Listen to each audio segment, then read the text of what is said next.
I just want to welcome you all today. Thanks for coming. My name is Drew Beam, and I run Progressive Early Learning.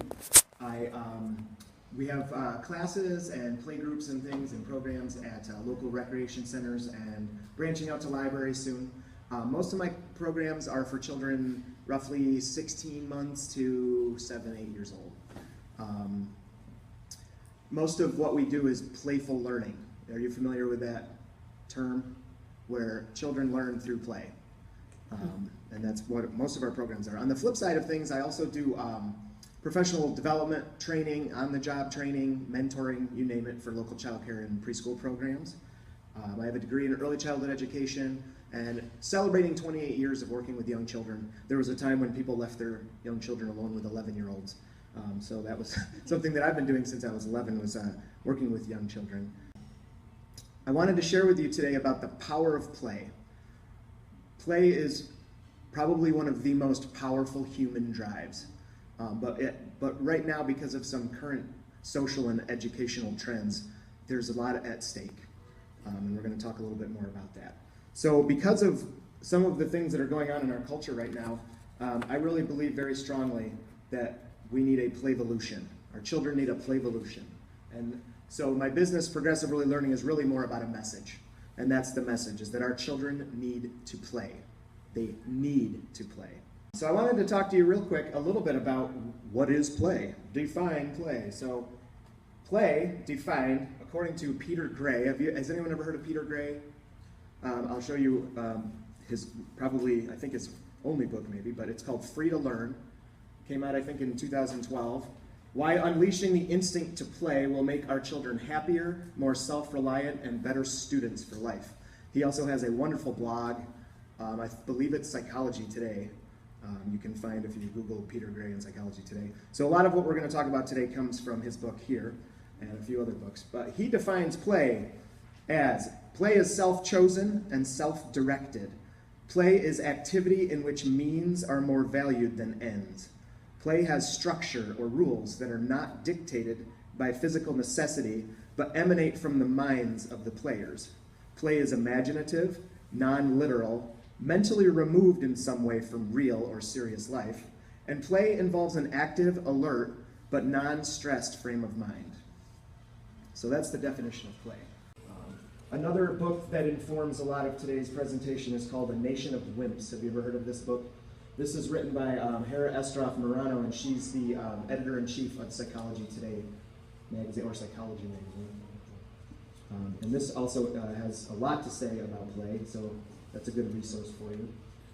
Another good one that comes out, this was Free Range Kids. Have you ever heard of this one? She really believes that we need to get back to letting children go play out and about without so much adult intervention. And she actually has a lot of good points about why that is. And one of those points is that we live in the safest times that humans have ever lived. Believe it or not, despite all the fear and rhetoric in the news media, and she proves it with all the statistics in here, most of which come straight from the FBI and the government themselves. So this is another great resource to help ease our fears. Another one is called The Art of Roughhousing. A PhD and an MD walked into a bar, and I talk about that in one of those papers that you have from the handout called Rough and Tumble, Tough and Rumble. A lot about this book. And they talk a lot about the benefits of roughhousing play, and we're going to talk about that in a little bit too. And the last book I wanted to share with you is called It's Okay Not to Share and Other Renegade Rules for Raising Competent and Compassionate Kids. This author, Heather Shoemaker, she sort of breaks down what some of the evidence and talks about the practical application of allowing children that more and more freedom. And she also gives really good tips at the end of every chapter about how to kind of work yourself to get to the point where you're able to back off a little bit more and a little bit more. And gives you a lot of tips about how to handle even talking to other parents that might not be that comfortable with what your child is doing on the playground that you're allowing. So those are some really good resources for you today.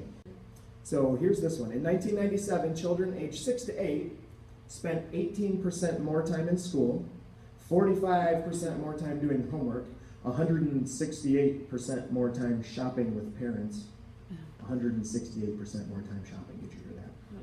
55% less time conversing with others at home, and 25% less time playing. then in 1981. That is 16 years, about half a generation. The total amount of time spent on average for this age group at play in 1997 was about 11 hours per week. This is 6 to 8-year-olds. Preschool age children, time playing, decreased from 40% of their time in 1981 to 25% of their time in 1997. At the same time, a $4 billion tutoring industry sprang up, with 26% of it for children 2 to 6 years old. Somebody's making money off of this, and that's very discouraging. This decline in time that children spend playing, they've mapped an actual correlating increase in mental health disorders among children in the same age groups. Approximately 85% of young people today suffer from anxiety and depression on a scale greater than the average scale of the same age group in the 1950s. Since 1950, the U.S. suicide rate for children under 15 years old has quadrupled. For 15 to 24 of it has more than doubled. Play has declined so dramatically for a number of reasons, including academic pressure, No Child Left Behind, Race to the Top, Common Core, etc. Organized sports and other organized adult-directed activities, such as enrichment classes like music instruction, dance, art, tutoring, etc. Overprotective parenting, which is spoken about a lot in those books. You're welcome to check those books out and to hear more about that, especially in free-range kids. And more than 21 million prescriptions for stimulants are written each year, mostly for kids 6 to 14 years old, a 400% increase over a decade ago. Antidepressant use has risen 333% over this past decade as well. I want to share with you a couple of quotes here. So some of the things that are hindering our children from being allowed to play are parents' desire to protect their children, and that is undoubtedly well-intentioned, but is likely the single largest factor contributing to the rise of mental health problems among the young and the propensity of today's kids to stay stuck in endless adolescence. Extended dependency does not bode well for a democracy. And because it ultimately produces a failure of nerve and unwillingness to take risks, it also ultimately threatens American leadership in the global marketplace. It may be that the way American schools and parents are pushing for academic achievement is causing the very problem that makes learning so difficult for so many. The good news is, there is a growing body of evidence, and more researchers and scientists, and pediatricians and developmental psychologists believe that these problems can be solved if we just allow children to play. Many of them are beginning to challenge the establishment in that they're beginning to believe more and more that most diagnoses of ADD and ADHD and anxiety and depression may very well be misdiagnosed. In reality, it may be better defined as play deficit disorder. Some of the most important learning takes place in the prefrontal cortex of the brain. It has been identified to be the area where executive functioning skills develop. Executive functioning skills are considered to be the key indicators of success in school and throughout life. Self-control, delaying gratification, resisting temptation, reasoning, focusing attention, problem-solving, and cognitive flexibilities are some of these skills. A recent study by a team of researchers led by Yuko Manakata at the University of Colorado and the University of Denver suggests that the greater amount of time children spend in self-initiated, self-led, unstructured free play, the greater their executive functioning skills. The reverse is also true. More time spent in structured, adult-initiated, and adult-led play, the less children exhibit executive functioning skills.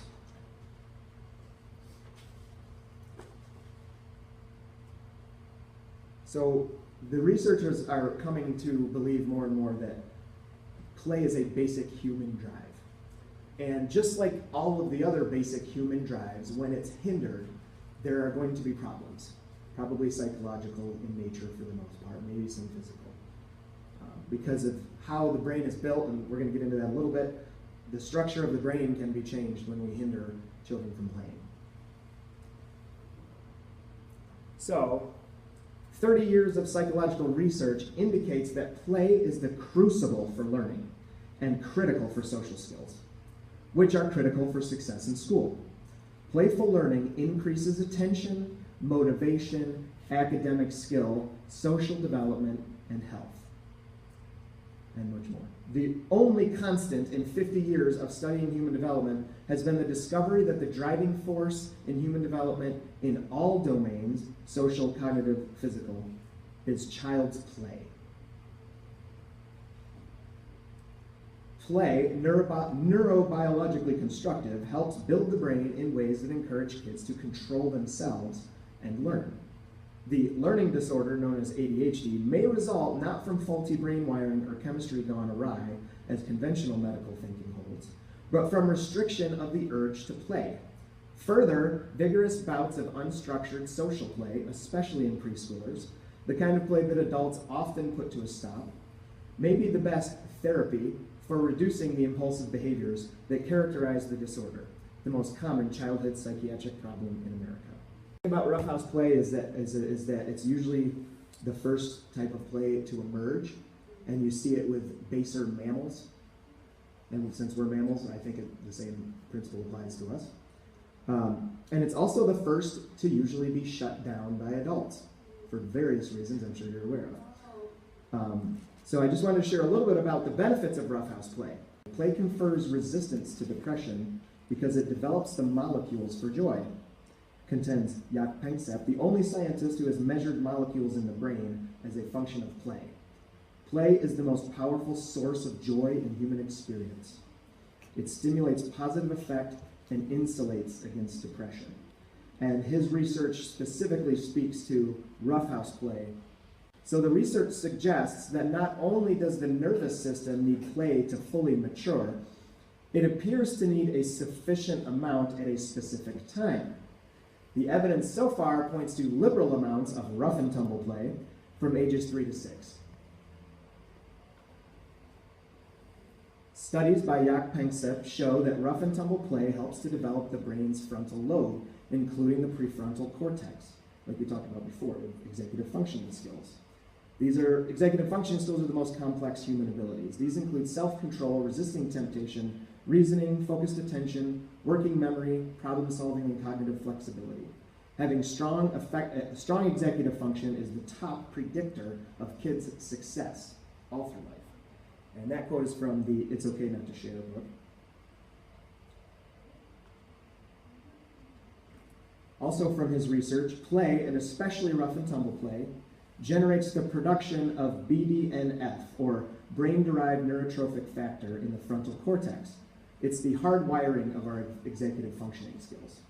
It is the building blocks of attention, focus, emotional regulation, and resisting temptation, among others. The major factors for success in school and in life. So play is extremely important. So here's something that I find this quote to be dear to my heart, but it also really sums up this whole presentation. Yet in the animal kingdom, play increases rather than decreases with increasing brain complexity. If play is more prominent in advanced species, could it be that play itself plays a major role in advancing the species? We need to play to become fully human.